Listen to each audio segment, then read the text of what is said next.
Okay, guys, well, we're going to do it. We're going to jump on the bandwagon.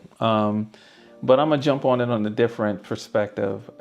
When it comes to the Sony's new release of the Sony RX1R3, I want to jump on it based on a person who I think the camera is targeted at. And I say that because, as you see here on the desk, I have the GFX 100 RF and I have the Leica Q343. And these two cameras are literally on either side of the price range for the new Sony release. And that to me, you know, hopefully gives you guys some assurance that that camera is targeted for sure. To me, as a person who has bought its competitors. And I want to give you my opinion, my views on this, my rant, if you will, about this camera. And we're going to be quick about this because I don't want this rant to go on forever. And we're going to start with the camera itself, and where I think Sony may have kind of missed some things, where a person like me, when I bought these cameras, I of course wanted to make sure I was getting, for me, and this is the key part, for me, biggest bang for buck for the price. And when I look at the Sony camera and I look at the camera that was before it, the R2, they are reusing the lens, a 10-year-old lens. They eliminated the flip screen. They did not add IBIS to this camera, although the previous versions didn't have IBIS.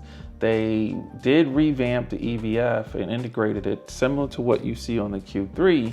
And I do like that, but they use the same old stock from the 7CR. And we're going to get into it about that camera too when it comes to this rant.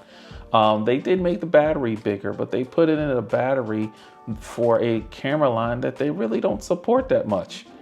So that was confusing to me. So the EVF, or its resolution, I should say, isn't what I would have hoped they would have put in there based on the full frame cameras that they have and what I expected them to do with a camera that's been out of the market for 10 years as far as their consideration on whether they wanted to even do anything with the line or not. I have these cameras right here because of rumors I heard that the line was not dead. Obviously, they just released it. And thinking that this camera release would be probably something I would have gotten, but I didn't wait because, you know, rumors are rumors. And they did a great job of not letting anybody know about this camera until they released it, which in some ways is marketing gold, I like to say, and how to keep you out there. And then all of a sudden, what? But at the same time, I think if I'd have known more seriously that this camera was coming out, that I might not have one of these two that's here right now. Because I enjoyed the RX1R2 when I got it for use in February. I enjoyed a lot of features of that camera being 10 years old, and there's some features on it I didn't enjoy, like the EVF, like the battery, like the fact that I wish it would have had IBIS, but I got on nicely without it having IBIS. So as I go back to the new version that's out now, yes, I expected them to put a new processor in there, and I expected them to put the most up-to-date high resolution sensor in there, and they did do that. I expected it to have capabilities taking advantage of that sensor with in body resolution downgrading and cropping and so forth, and they did that because the competitors right here do that for the prices that they're charging. So that part I expected, and good for them for at least doing that. But as I look at this camera and what they gave us based on the price they're asking for, and we all know based on the YouTube videos we've seen now and other reviews you guys may have gone to online when it comes to this camera, is that when you hit that 5,000 mark, people are expecting certain levels of tech in that camera, whether they use it or not, right? This is just there is a line that people expect things for the cost that they pay for, and that's just life. You know, it doesn't matter whether it's camera gear, it's just life. You know, if I'm going out to a high-end restaurant to get some food, I'm expecting a certain level of quality in the taste of the food, the presentation, the cleanliness of the place and everything. So that's just not a rant for us when it comes to camera gear.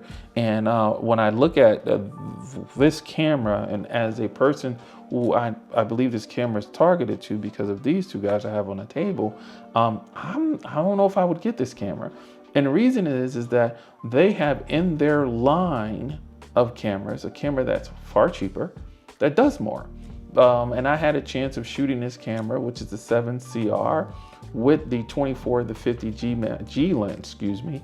And it was phenomenal, to the point I actually was going to purchase that kit. My wife has this kit right now. She has a black version of that camera with that lens, and it's her EDC camera, and it's fantastic. She got it as, in a way, a backup to her A1 because of the sensor and what it can do, and the features that's on this camera. The fact that it had the bigger battery and she can swap between the batteries. So when it comes to this camera and a person who I think it's targeted to, because I have premium fixed lens, high megapixel, high resolution cameras that I'd go out as my EDC cameras, my street photography cameras, and so forth. This one is a pass for me right now because of what it's lacking. I want that flip up screen because the competitors have it and I use it.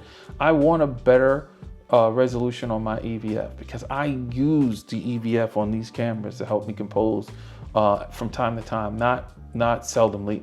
Every time I go out, I'm definitely bringing this camera up to my eye and framing.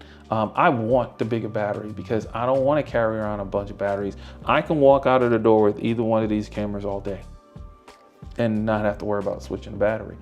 I was able to do that with the 7CR. Let me just let that settle in. Oh, I want to be able to have the same user experience I have with these cameras for the price. Now, does that mean I want a newer lens? Possibly. Does that mean the lens that the fact that they're reusing the same lens that's 10 years old, the same focusing mechanism and stuff on it is a concern?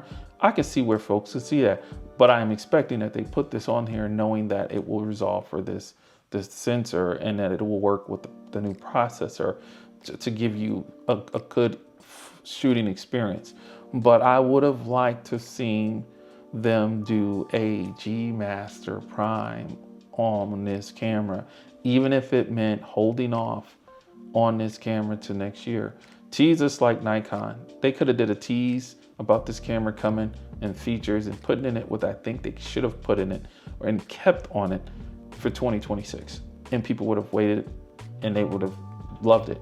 And I think it would have produced a better product personally. So when it comes to the new Sony RX1R3, I am looking to see what people review about it when they get it in their hands. But mostly I'm honestly going back to seriously looking at why wouldn't I just go ahead and get the 7CR, get that 24-50 millimeter lens on it and keep it moving. So I'm done with this. You guys let me know in the comment if you are a person that you think this camera is being targeted to.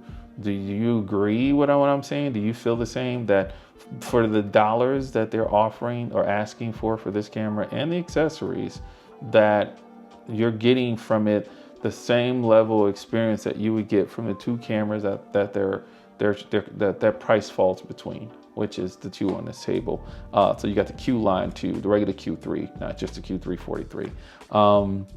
Or would you go lower and go after the 7CR with the Prime, or even lower and go, if you can get your hands on it, X100 or a Leica Deluxe 8, or even go even lower for something that I still consider as premium as well, which is the Ricoh GR3 or the 3X. You let me know in the comments. What do you guys think? If you're those camera shooters, this camera is being targeted to you, and what do you feel about the price? Now, as far as the accessories, and I'll end the rant on this, I don't have Leica accessories on my Leica because if the value again does not justify the end result, and I can get that end result cheaper, why wouldn't I? So I don't agree on the prices for those accessories, just like I don't agree on the prices for some of the Leica accessories. So, all right, guys, I'm done with this rant. Have a good one. Get out there and shoot.